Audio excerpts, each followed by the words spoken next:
High, কিভাবে বানিয়ে নিলাম এরকম একটা চিকেন রেসিপি। ভিডিওটা পুরো দেখতে হবে। আমরা আজকে কি করব? মুরগি মাংস রান্না করব। মুরগিটা কাটছে কে? তুমি রান্না করবে কে? আমি। ওকে, লেটস গো। হ্যাঁ, আমরা ফার্স্টে তেল দিচ্ছি, এটা হচ্ছে সয়াবিন সয়াবিন তেল। তাই তেলটা একটু দিব। হ্যাঁ, আমরা একটু পরিমাণ মতো সয়াবিন তেল দিয়ে দিব, রাইট?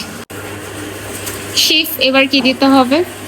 তেজপাতা, দেন হচ্ছে এগুলাকে এলাচ বলে।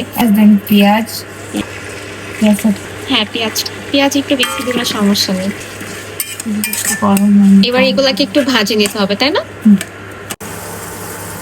এবার দিব রসুন বাটা, ফ্রোজেন করা, তারপর হচ্ছে আদা বাটা। এবার আবার নেড়ে ছেড়ে নিতে হবে। এবার একটু নেড়ে তার একটু কষাতে হবে। আদা রসুন বাটা গলে না যাওয়া পর্যন্ত এভাবে একটু নেড়ে ছেড়ে নিচ্ছি আমরা।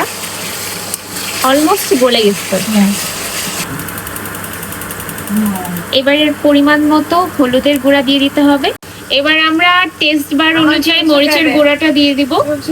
ঝাল বেশি খেলে ঝাল বেশি, ঝাল কম খেলে ঝাল কম। এবার দিয়ে দিব পরিমাণ মতো সল্ট। এবার একটু মশলার পানিটা এর মধ্যে দিয়ে দিলাম। মশলার পানি খেতে হবে। এবার আবারও নেড়ে ছেড়ে এটাকে কষিয়ে নিতে হবে।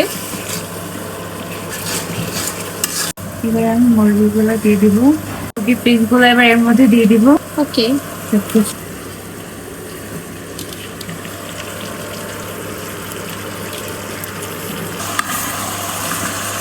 এবার মশলা দিয়ে ভালো করে কষিয়ে নিতে হবে, তাই না? এটা আমরা একটু বোনা বোনা করবো, বেশিক্ষণ করতে হবে। ওকে,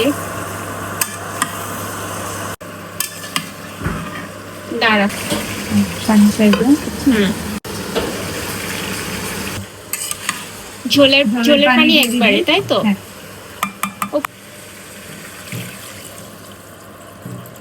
আপনার সিদ্ধ হবে। আমাদের মুরগি রান্না ডান। বিসমিল্লাহ। ডান।